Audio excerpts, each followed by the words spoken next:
I hope Walmart knows that ever since they switched to this like new pricing system, I buy far less clothes because I can never find the price of whatever it is I'm looking for, and then I have to pull out my app in order to scan it to figure out what the price is, and that's enough for me to just not buy it. Walmart is the only place that helps you save money if you still believe that this retail giant may have brainwashed you more successfully than you realize. Walmart once convinced millions of American families to believe in one promise: buy everything you need in one trip and always pay less. But now Walmart has turned that promise of low prices into the very reason its own customers are getting angry. Shoppers no longer trust the numbers they see, and employees are being pushed out front to take the blame for the entire system. So, what is really going on? Why is Walmart making customers question every single price, and when the store holds all the power to make the decisions, who ends up paying the price? Today, we are going to take a hard look at customer anger, employee frustration, the power behind electronic price tags, and how the small amounts we spend add up to $713 billion in revenue for Walmart in fiscal year 2026. Watch this video all the way to the end, because next time you could be the one charged more than the price you saw. Walmart's low price promise is starting to crack. If you ask 10 people walking into Walmart on a tight budget what they are most worried about, 9 of them will probably give you the same answer: whether the money they brought will still be enough when they get to the register. And for some families, that number is just $50 for an entire week of groceries. Not $50 for one dinner. That has to cover eggs, milk, meat, vegetables, and everything the family needs to eat for 7 days. Take a look at this woman. I genuinely appreciate how much you guys trust my judgment when it comes to eating on a really tight budget. So let me show you exactly what I would buy if I had $50 to eat for a week at Walmart. I'm still very much getting used to live filming in stores, and I am going out of town next week. So unfortunately, I won't be able to do a comprehensive meal plan, but I can at least show you some tips and tricks on how I would maximize my dollar. She walks into Walmart with exactly $50 and starts adding up every item. How much are the eggs? How much is the milk? Which package of meat can stretch across the most meals? She keeps a running total because being off by just a few dollars could throw off the entire week. People call this the $50 challenge, but for a lot of families, there is nothing fun about this challenge. That is simply the money left after rent, gas, medicine, and bills that will not wait until the next paycheck. And here is another family. I'm back with another $50 grocery haul from my local Walmart. I'm going to use these ingredients to feed my family of 3, plus my mother-in-law who's visiting, for a whole week. I loved your comments and feedback on my last video, so I wanted to do it again, but this time with a little bit more protein and green. $50, 4 people, 7 days. When I hear that number, I do not think about how good she is at finding deals. I think about how she basically has no room to make a mistake. All it takes is a carton of milk costing $2 more than expected, a bag of meat going up by $3. When she gets to the register, what does she put back? Her child's breakfast vegetables for her mother-in-law? Or does she take money from the gas budget to cover the difference? That is why Walmart's low price promise still carries so much weight. Walmart still wants families to believe this is the place where the money in their wallets goes further. The company also says electronic shelf labels will make price updates faster and more accurate, and that they will not be used to raise prices when stores are crowded or set different prices for individual customers. That sounds very reassuring. But imagine this is your family. You already calculated the cost of every item before leaving home. You know exactly how much is left in your account. You know you cannot go over budget. At that point, you do not just need a low price. You need that price to stay the same until you pay. And this is where Walmart's promise starts running into trouble. If technology is making prices more accurate, why do so many shoppers still not know what they will pay until the item gets scanned? The same item, 3 different prices at Walmart. The next change is happening right on the number shoppers see. It is the same product, but the price on the shelf in the app and at the register may not match. Take a look at these shoes. And that comes up and she's like, oh, I guess you do know how to use the app. And I was like, okay. And I said, stick with me. And I scanned the shoes, $18.98. But I can buy them on sale online for $8.92. Full price online, $17.98. Where are these prices coming from? Kat saw $18.98 in the store, $17.98 as the regular online price, and $8.92 if she bought them at the online sale price. Before that, the shoes had also shown up in the clearance section for around $3. I understand that each price may come with its own conditions. The online price may be different from the store price. One price may be for pickup. Another may depend on the location, the promotion, or the seller. But shoppers do not go to Walmart to study Walmart's pricing system. They just want to know how much the item in front of them is going to take out of their wallet. That should be the simplest part. You look at the price, check your budget, and decide whether to buy the item or put it back.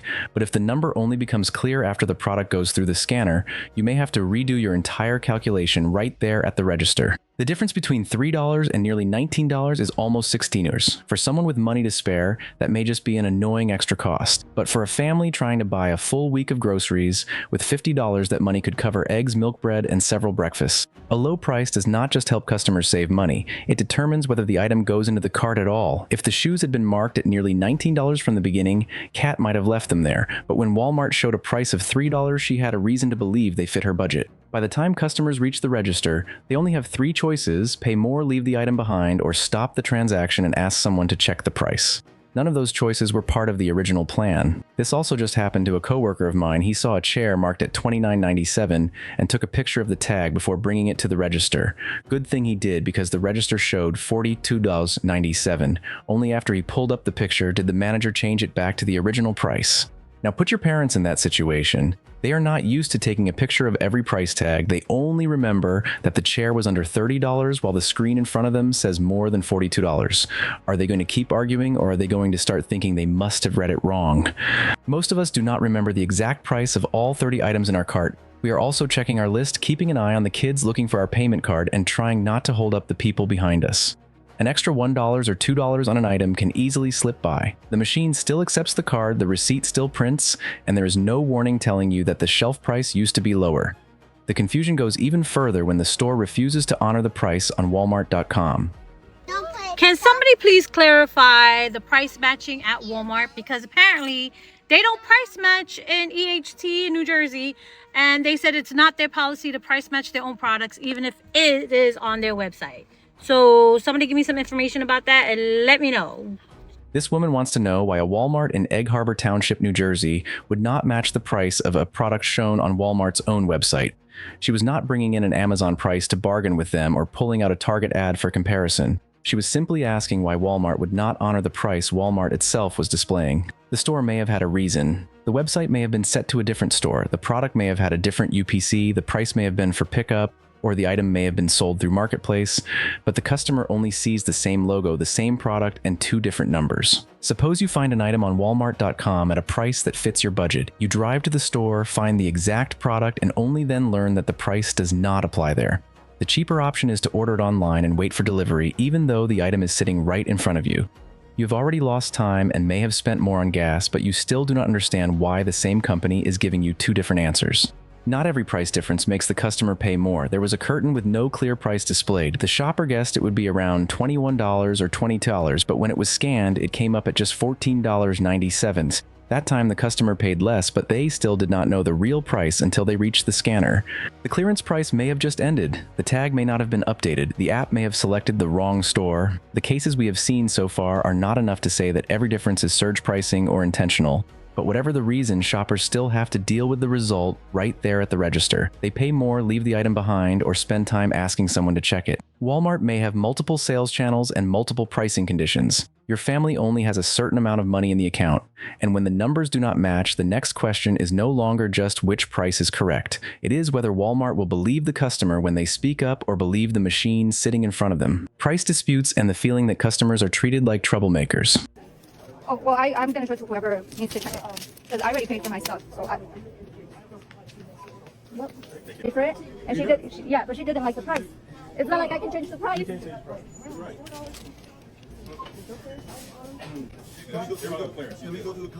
She had already paid. The receipt was in her hand. The employee even used the scanner and the app to check again, then confirmed that the clearance items really were priced at $6 or $7.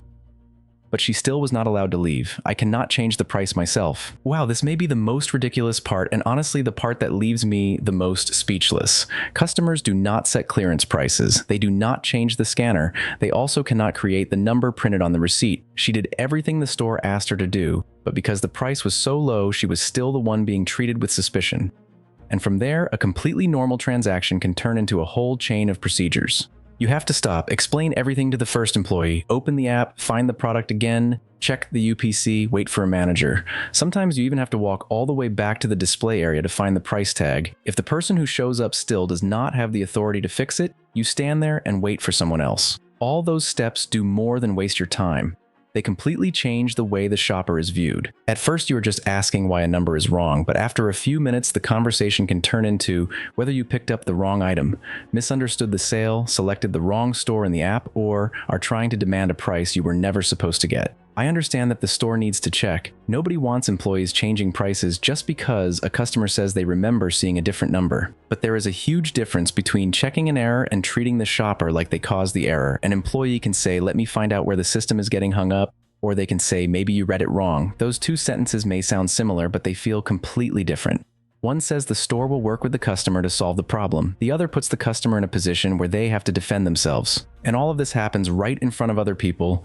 You are standing at the register, the line behind you keeps getting longer. The employee calls more people over. Everyone starts looking in your direction. Even if nobody directly accuses you of cheating, the way the entire transaction gets stopped is enough to make the shopper feel like they are being questioned. Some people will keep pushing for the issue to be fixed, but a lot of people just want to get out of that situation as quickly as possible. They pay the extra amount, they leave the item behind, or they quietly walk away because they do not want to be the person causing a scene in the middle of the store.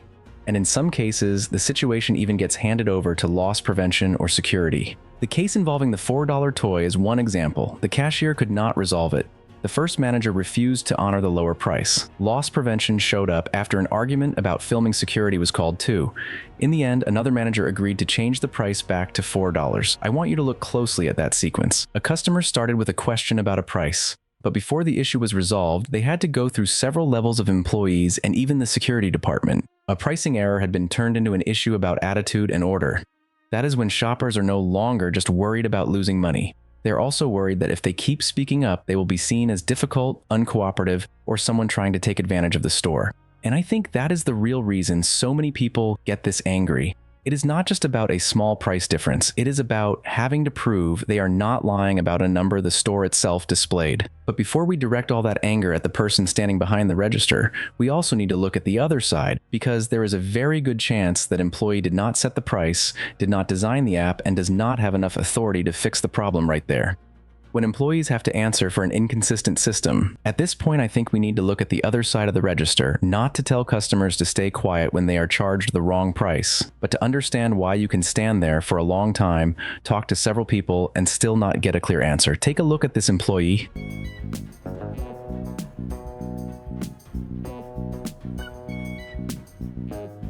She is removing price tags from children's clothing and says it slows down the process of handling the merchandise. At first, it may sound like a small change, but whenever the price is no longer printed directly on the product, shoppers have to look for a sign, open the app, or call an employee over to check. And now that employee has to stop what they are doing just to answer a question the price tag should have answered from the beginning. The bigger problem starts when the item reaches the register with a different price. The cashier usually only sees the number showing on the register. They do not know what you saw on the shelf 5 minutes earlier. They may not be able to see the old price when it was updated, or why the price on Walmart's website is different from the price in the store. You show them a picture of the tag. The cashier looks at the register. A manager may open another internal app. 3 people are standing close together, but they are looking at 3 different sources of information. This is where the conversation starts getting stuck. Not necessarily because the employee does not want to help, but because the person talking to you may not have the authority to change the price. They have to call a manager, wait for approval, or explain a policy written by someone else. In other words, Walmart puts employees directly in front of frustrated customers, but does not always give them enough information to answer their questions. I know some people will say they work there, so they should fix it. That is true, they are supposed to help customers. But helping is not the same as having the authority to make the decision. Cashiers do not create clearance prices, they do not manage Walmart's website, they do not decide when a sale ends, and they do not control whether the information on the shelf matches the information at the register. Still, they are the ones who have to look at the customer and say that price does not apply. If they change it on their own, they may have to explain themselves later. If they do not change it, the customer may think they are taking Walmart's side. Honestly, I would not want to be in that position either. Some Walmart employees say the company does not raise prices based on the time of day or the number of shoppers in the store. That may be completely true. Some cases may simply involve a sale ending or information being updated at different times. But for the person standing at the register, the reason behind it does not make the job any easier. They still have to explain why 2 numbers do not match even though they did not create either one. So the conflict at the register is not simply a customer going up against an employee. Most of the time, both people are being placed at opposite ends of a system that does not give them the same answer. The customer just wants to know how much they have to pay. The employee just wants one clear number they can give the customer, and that is when we need to look at the thing changing the entire speed of price updates: electronic shelf labels. Electronic shelf labels and who decides the final price. Right now, a very small change on the shelf is giving Walmart a level of speed that paper tags never could. Take a look at these labels.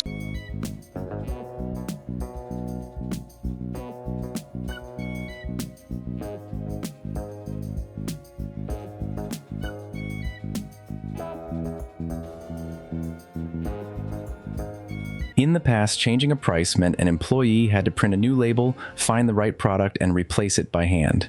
If that process took too long, the register might already have the new price, while the old paper tag was still there. If the tag was placed in the wrong spot, customers could end up looking at the price for the item next to it. Electronic shelf labels can reduce those mistakes. Walmart changes the information in the system and the new number appears right on the shelf. Employees do not have to go through hundreds of products replacing each piece of paper, and an incorrect price can be fixed much faster.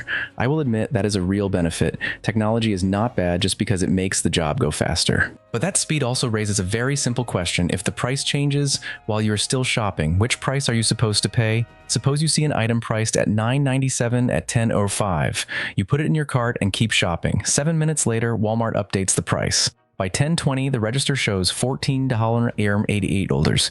Do you pay the price you saw when you picked up the item, the new price on the label, or the number showing at the exact moment the barcode gets scanned? Walmart needs a very clear rule for this situation, because by the time you walk back to the aisle to check, the label may have already changed. The number that made you decide to buy the item is no longer there. You say you just saw $9.97. The employee goes back and only sees $14.88. If they cannot see the old price or the time it was updated, your word is going to be weighed against the current number on the screen. Guess which one usually gets believed. I also want to be clear about something. A changing price does not automatically mean the store is raising prices based on timing or demand. An item may change price because a clearance event ended, a promotion expired, the store corrected bad information, or the label had not synced yet. Two Walmart stores in different areas may also sell the same item at different prices. Demand-based pricing is when a price changes, depending on the time, the number of shoppers, or buying demand. Personalized pricing goes even further, where two people may see two different prices based on their personal data. I have not seen reliable evidence that Walmart looks at your face, checks your bank account, or raises the price just because the store is crowded. I am not going to accuse Walmart of something we have not proven. Honestly, we do not even have to go that far. The fact that shoppers do not know whether the price they just saw will still be valid 10 minutes later is already enough to cause problems. Even when you find a lower price on Walmart's website, it may still be rejected because the product is sold by an outside seller, is only available online, belongs to another store, has a different color, size, or item number, or is out of stock. Each condition may make sense on its own, but put them all together and shoppers have to check almost every detail before they know whether the lower price will be accepted. The outcome may also depend on who handles the situation. One manager may trust a picture, another may only trust the company's internal app. Some stores fix it right away. At others, the customer has to go to the customer service desk and keep waiting. I do not think your right to pay the correct price should depend on who happens to be working that day. And this is where a lot of people give up. Are you going to stand there for another 20 minutes to get $4 back? Are you going to return to the store after you already got home? Are you going to call customer service when you still have to cook dinner, take your medicine, or get ready for tomorrow's shift? I am not saying Walmart intentionally drags out these disputes, but in real life, a lot of small price differences stay right there on the receipt because the time it takes to get that money back costs too much.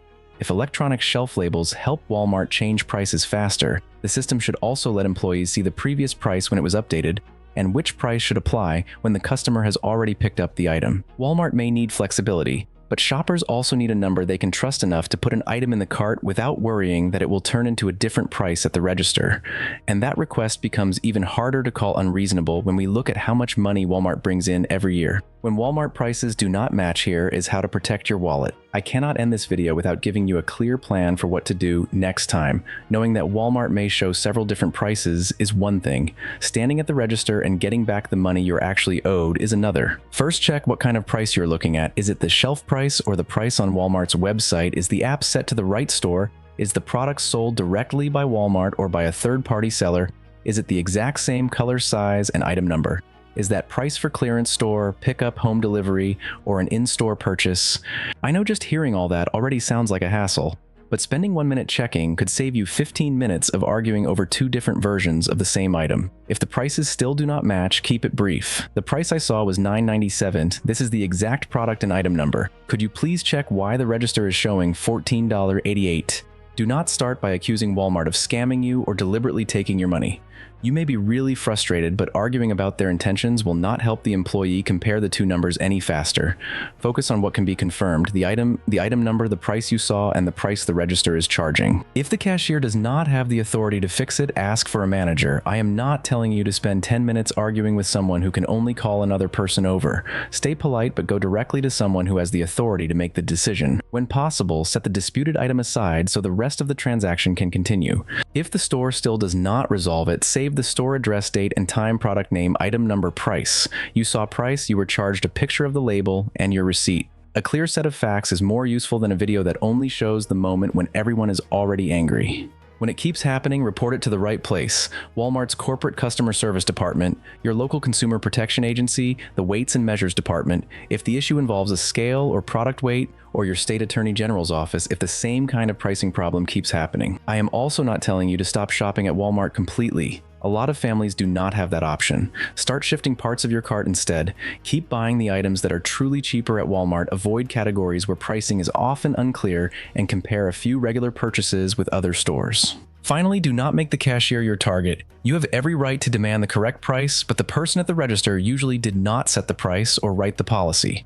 Do not damage merchandise, abandon a full cart to get revenge, or shove a camera in an employee's face to rile other people up. Shoppers should not have to walk into Walmart like investigators, but until prices are displayed and handled more consistently, remember these 6 things: check the exact price clearly, state the 2 numbers, find the right person, keep all your evidence, report it to the right place, and gradually stop buying the items you no longer trust. Walmart seems to be changing faster than shoppers can keep up. The prices on the shelf, in the app, and at the register do not always match. Maybe everything is changing: the technology, the prices, and the way the store operates. But one thing should not change. Customers should know the price before the item gets scanned.